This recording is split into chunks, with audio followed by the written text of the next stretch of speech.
আসসালামু আলাইকুম প্রিয় দর্শকবিন্দু। আমি আপনাদের রিয়াদ ভাই। তো আমি সবসময় চেষ্টা করি সত্য ঘটনা দেওয়ার জন্য। তো আজকে আমার পাশে বসে আছে আমার একটি ছোট বোন, এলাকারই একটি ছোট বোন। ও চাইতেছে ঘটনা একটি শেয়ার করতে, তার সাথে ঘটে যাওয়া বলতে তার ভাইয়ের সাথে ঘটে যাওয়া ঘটনা। তো সরাসরি আমরা ঘটনায় চলে যাচ্ছি। আপুর মুখ থেকেই শুনি আমরা ঘটনাটি। তো আপু ঘটনাটি পুরাটি শেয়ার করবেন, হ্যাঁ? আসসালামু আলাইকুম, আমি জান্নাত।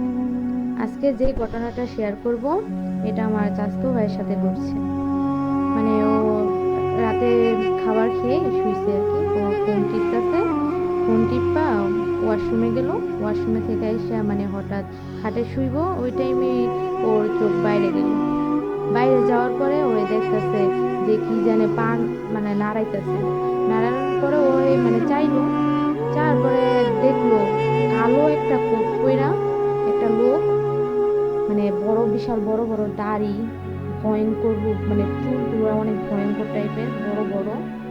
দেখার পরে ও আর ঠিক থাকতে পারলো না, ওইখানেই পড়ে গেল।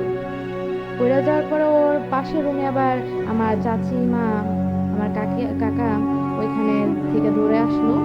আসার পরে দেখে ওই নিচে পড়ে রয়েছে।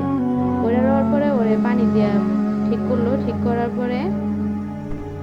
পরে ওই মানে জ্ঞান আসছে বলে ওই সব কিছু আমার কাকিমারে, আমার কাকারে ও বললো। বলার পরে যে সমস্যা নেই, এগুলো তো সবাই দেখে, এটা একটু সমস্যা নেই, এটা বললাম। ওরা চলে গেল। ওরা ওই ঘুমাইলো। ওই দিন আর রাত্রে আর কিছু হয় নাই। পরে 2-3 দিন পরে ওই দেখলো, মানে রাত্রে ঘুমাইতে গেছে। ঘুমাইতে যাওয়ার পরে ওই ফোন টিপতেছে। ফোন টিপার পরে মানে লাইট জ্বালানো ছিল রুমে, ওই আবার একাই ঘুমায়। তারপরে আপনার ওই যখন ফোন টিপতেছে, মানে কে যেন হঠাৎ বলতেছে, এই তুই কেন ফোন টিপতেছিস এত রাত্র কইরা, বাইরে তো বৃষ্টি হচ্ছে, তুই এই ফোন টিপতেছিস কে? এটা কইয়া গলার মধ্যে চিপতে দিল। চিপতে ধরার পরে ও আর মানে কিভাবে ছুটবো বুঝতে পারতেছে না। অনেক কষ্ট মষ্ট করে ছুটার পরে যখন দরজাটা খুলতে যাইব, তখনই বলতাছে, এই তুই যেন যদি এখন দরজাটা খুলোস, তোর এখনই আমি মাইরা ফেলবো। তোরা ভালো ভালো বলতাছে দরজা খুলিস না, তোর কিন্তু মাইরা ফেলবো আমি, এগুলা বলতেছে।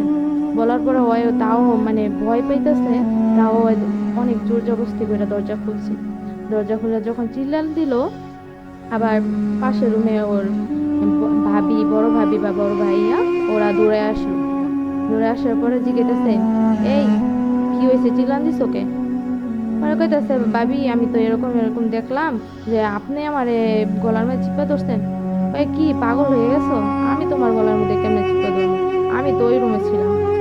যে আপনার গলায় তো আমি পাইলাম, আপনার গলায় যেমন আমার বললো, বলে হঠাৎ আমার গলার মধ্যে চিপা ধরো। ও কয়, না তো আমি এরকম কিছু করি নাই কে, আমি তো ওই রুমে ছিলাম। ওই দিন রাত্রে ও প্রচুর ভয় পেয়েছে। ভাইয়া, রিয়াদ ভাই, আমি বলে রাখা ভালো যে আমার এই ভাইয়ার সাথে এরকম আরো অনেক ঘটনা ঘটছে, এগুলো সব শেয়ার করবো আমি।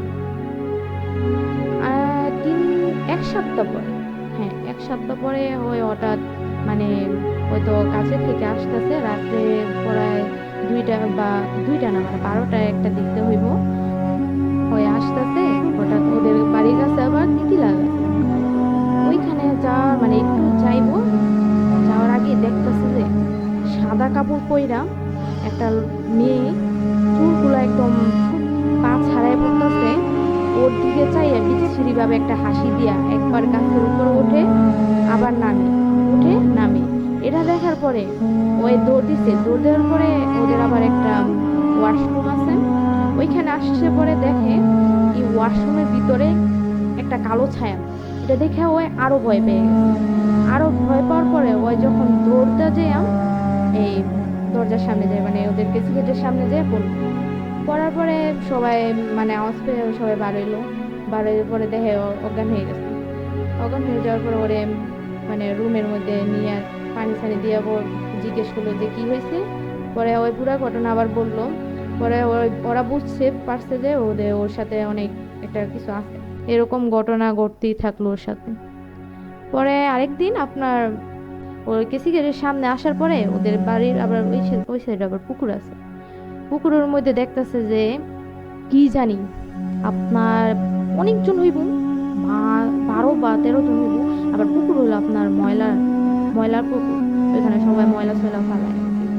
ওই পুকুরের মধ্যে দেখে কি যেন চাপড়াইতেছে, মানে কি যেন গোসল করতেছে। এগুলা দেখার পরে মানে ওর অবস্থা পুরা খারাপ হয়ে গেছে।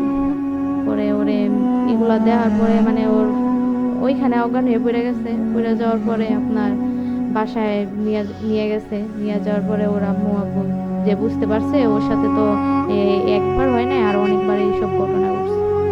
ঘটনা ঘটার পর আপনার ওর আম্মু আব্বু ভালো একটা হুজুর দেখাইলো। হুজুর দেখায় পরে হুজুরে অনেক তাবিজ দিচ্ছে, যার করছে পরে এখন আলহামদুলিল্লাহ একটু ভালো আছে। ভাইয়া, এই ছিল আমার চাচতো ভাইয়ের সাথে ঘটে যাওয়া ঘটনা। তো ছোট আপু সুন্দর একটি ঘটনা শেয়ার করছে, তার চাচাতো ভাইয়ের সাথে ঘটে যাওয়া একটি সুন্দর একটি ঘটনা।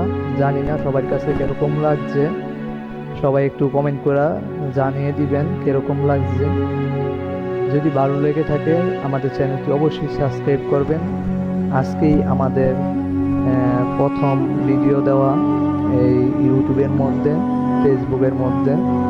তো সবাই লাইক কমেন্ট করবেন, শেয়ার করবেন। আপনাদের জানা সুন্দর সুন্দর ঘটে যাওয়া ভূতের ঘটনা যদি আমাদের কাছে পাঠাতে চান তাহলে আমাদের ইমেল অ্যাড্রেসের মাধ্যমে পাঠাইতে পারেন। আমাদের ইমেল অ্যাড্রেস হলো www.riyadhasan500.com @gmail.com। তো সবাই আমাদের এই জিমেলে আপনাদের ঘটনা লিখে পাঠাইতে পারেন, আমরা শেয়ার করার চেষ্টা করব। ধন্যবাদ। আসসালামু আলাইকুম, সবাই ভালো থাকবেন।